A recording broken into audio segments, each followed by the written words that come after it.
ओम शांति। 21 मार्च 2026 के ईश्वरीय महावाक्य। पहले एक नजर मुरली के मुख्य पॉइंट पर। बाबा ने कहा, गफलत का मुख्य कारण देह अभिमान है। आत्म अभिमानी बनने से ही आत्मा पावन बनती है। श्रीमत पर चलना ही सच्चा कल्याणकारी बनना है। जैसे बाप कल्याणकारी है, वैसे बच्चों को भी बनना है। मुरली सुनकर उसी जीवन में धारण करना जरूरी है। आपस में मिलजुल कर खीरखंड होकर सर्विस करनी है। और फिर बाबा ने कहा, 6 मुख्य चित्र त्रिमूर्ति, गोला, झाड़, सीढ़ी, लक्ष्मी नारायण, श्री कृष्ण से पूरी नॉलेज समझाई जा सकती है। इन चित्रों को मुख्य स्थानों पर लगाकर बहुतों का कल्याण किया जा सकता है। देही अभिमानी बनकर ही सच्ची सर्विस हो सकती है। हम माया से अंत तक गुप्त रूहानी युद्ध में हैं। और फिर लास्ट में बाबा ने कहा, एक बाप से प्रीत बुद्धि जोड़नी है, बाकी संग तोड़ना है। यह समय कल्प कल्पांतर की कमाई का है। हर कर्म महत्वपूर्ण है।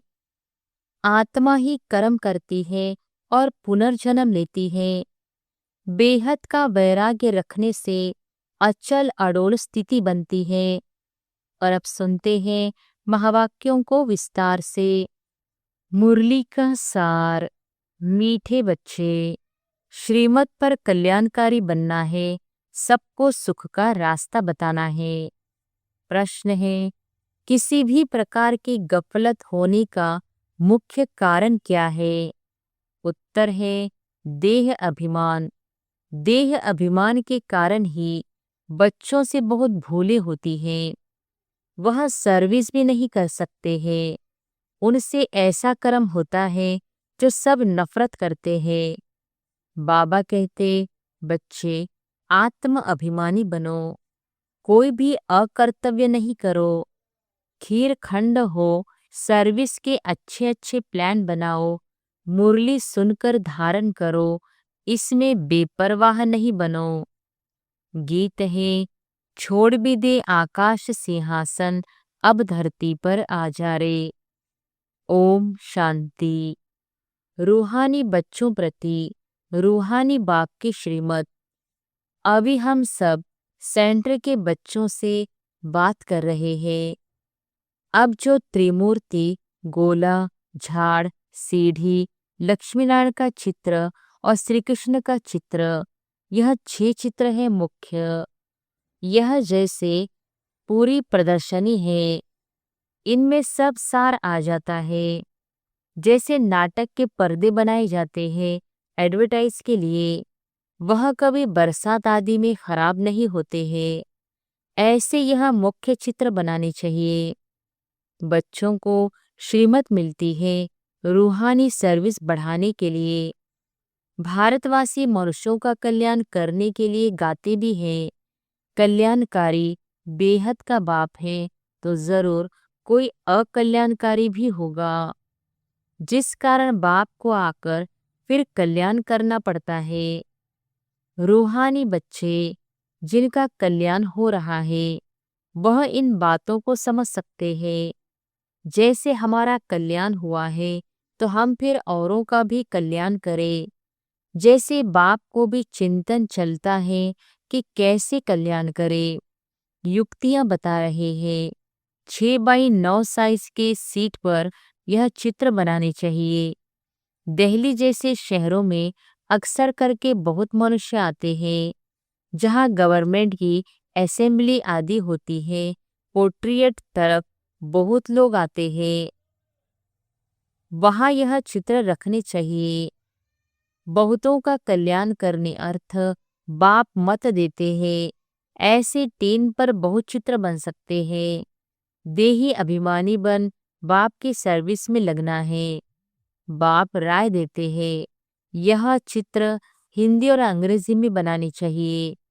यह 6 चित्र मुख्य जगह पर लग जाए। अगर ऐसे मुख्य स्थानों पर लग जाए तो तुम्हारे पास सैकड़ों समझने के लिए आएंगे। परंतु बच्चों में देहाभिमान होने के कारण बहुत भूलें होती है। ऐसी कोई मत समझे कि मैं पक्का देही अभिमानी हूँ।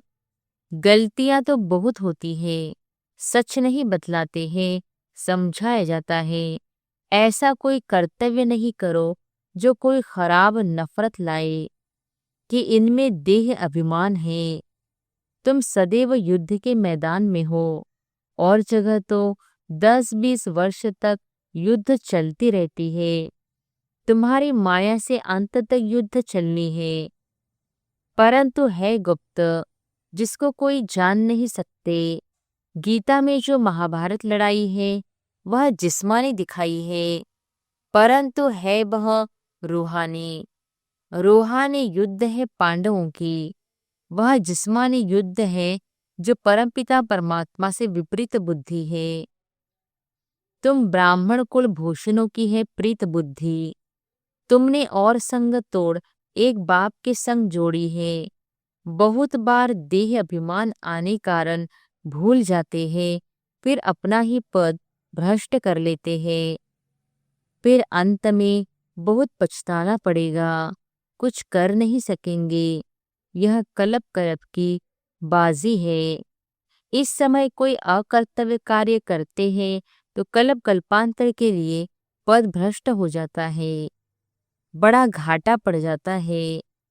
बाप कहते हैं, आगे तुम 100% घाटे में थे, अब बाप 100% फायदे में ले जाते हैं।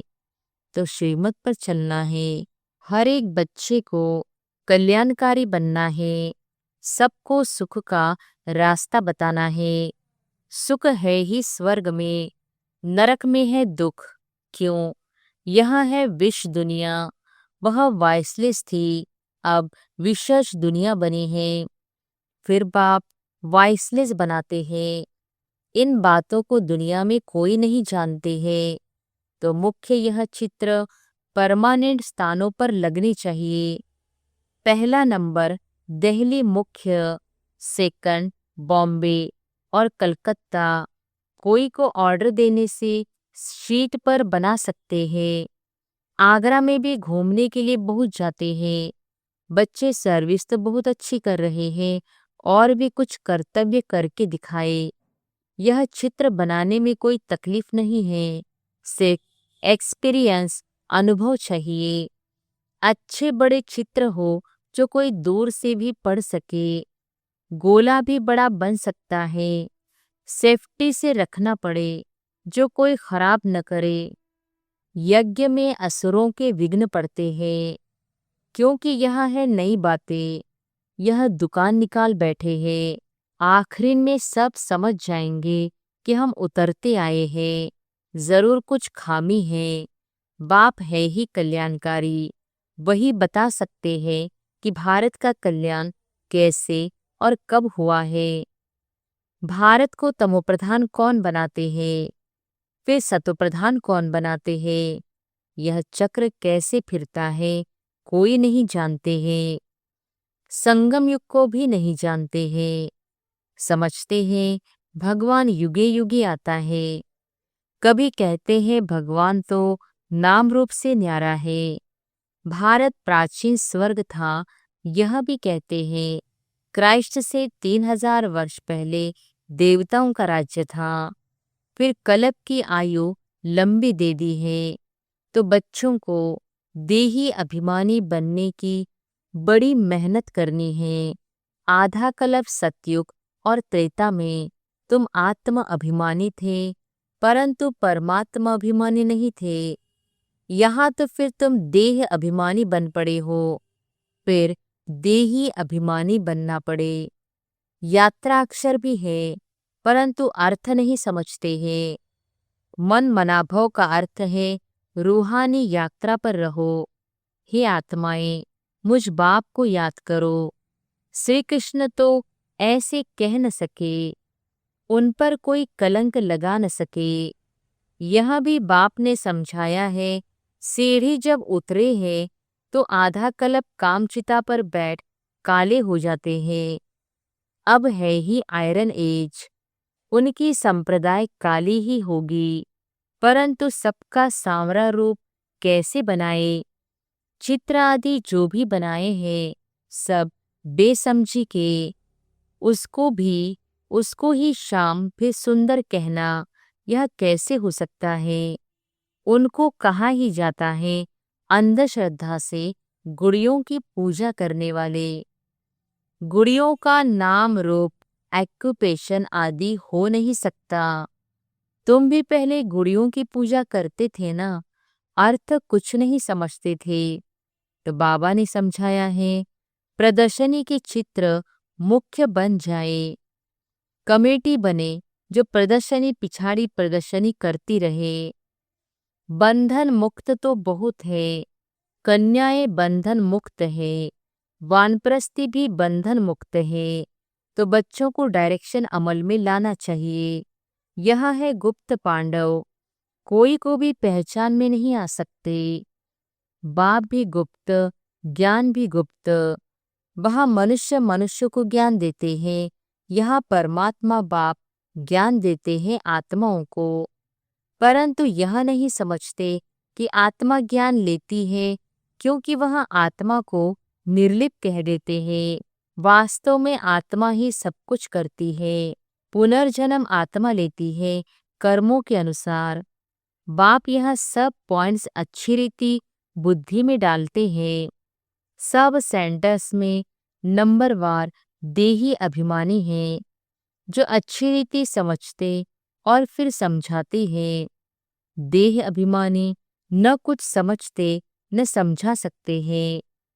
मैं कुछ समझती नहीं हूँ, यह भी देह अभिमान है। अरे तुम तो आत्मा हो, बाप आत्माओं को बैठ समझाते हैं। दिमाग ही खुल जाना चाहिए, तकदीर में नहीं है तो खुलता ही नहीं।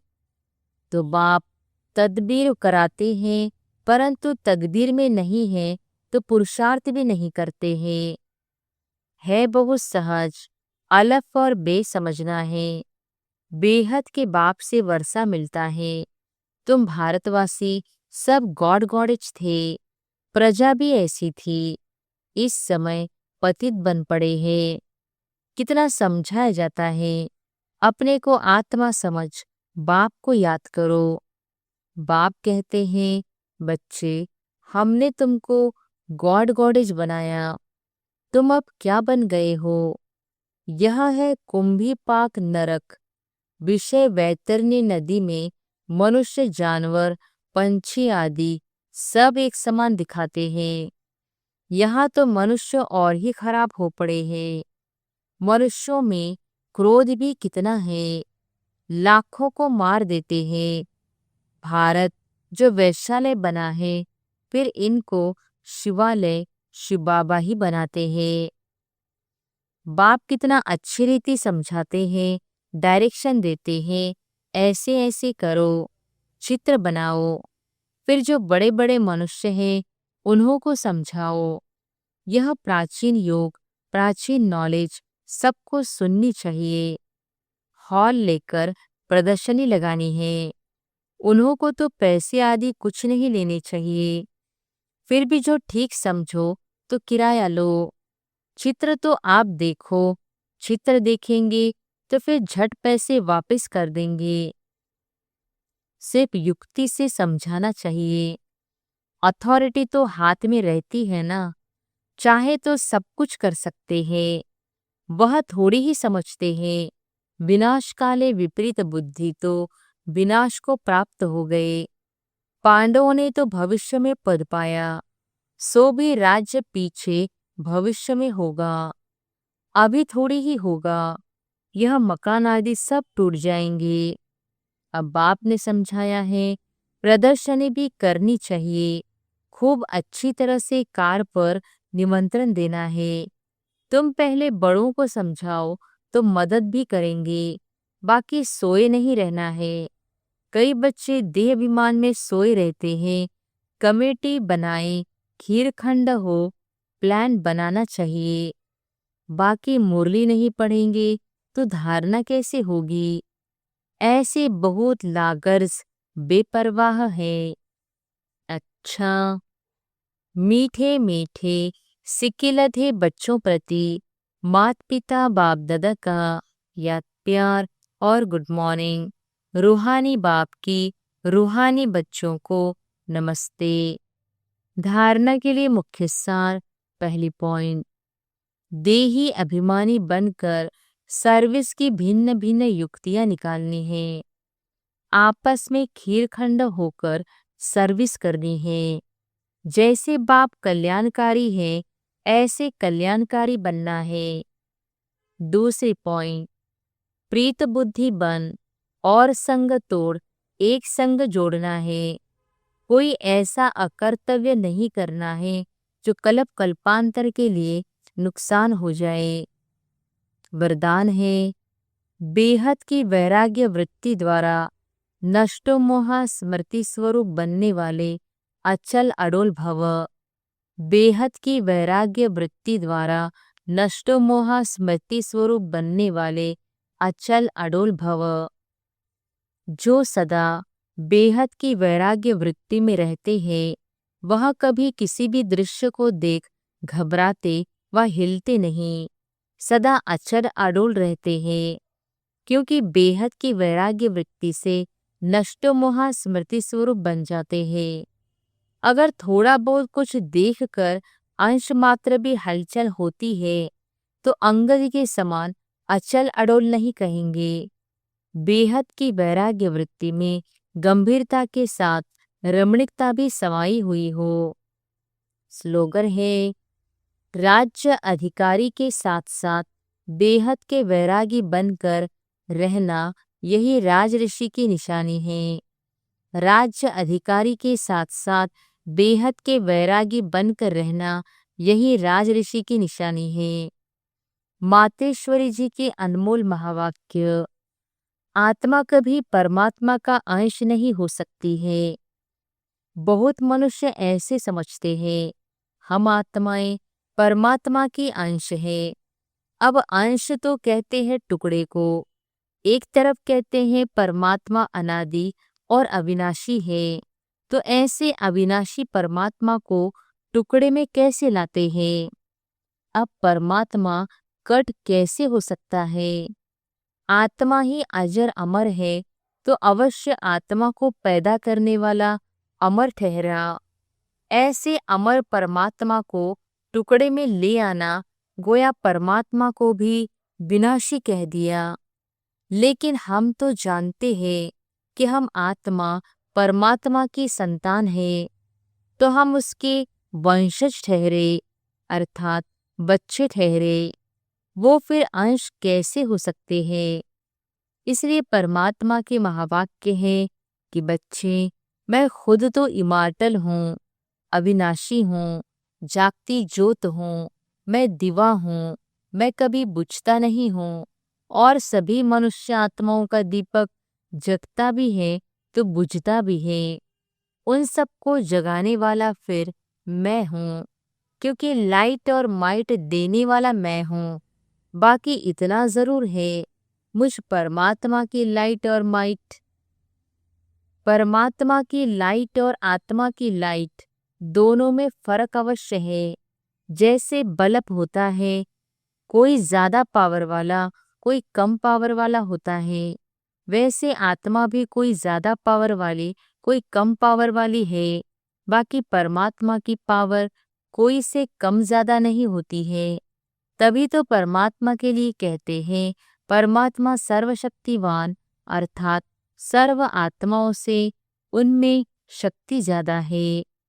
वही सृष्टि के अंत में आता है।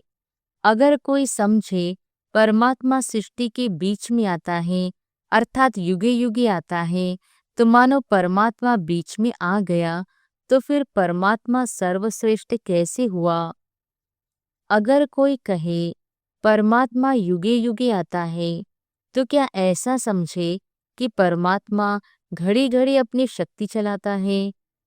ऐसे सर्वशक्तिवान की शक्ति इतने तक है अगर बीच में ही अपनी शक्ति से सबको शक्ति अथवा सद्गति दे देवे तो फिर उनकी शक्ति कायम होनी चाहिए, फिर दुर्गति को क्यों प्राप्त करते हो? तो इससे साबित है, सिद्ध है कि परमात्मा युगे युगे नहीं आता है, अर्थात बीच बीच में नहीं आता है। वो आता है कल्प के अंत समय और एक ही बार अपनी शक्ति से सर्व की सद्गति करता है।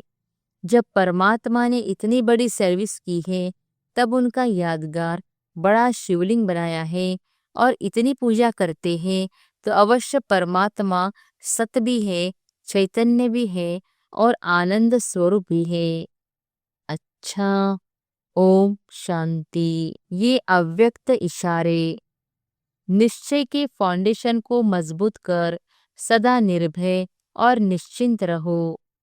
व्यर्थ संकल्प व संशय की मार्जिन होते हुए भी समर्थ संकल्प चले कि सदा बाप रक्षक है, कल्याणकारी है, इस निश्चय की विजय अवश्य होती है। तो क्वेश्चन मार्क का टेढ़ा रास्ता न ले, सदा कल्याण की बिंदी लगाओ, फुल स्टॉप। इसी विधि से हर बात सहज भी होगी और सिद्धि भी प्राप्त होगी। अच्छा, ओम शांति।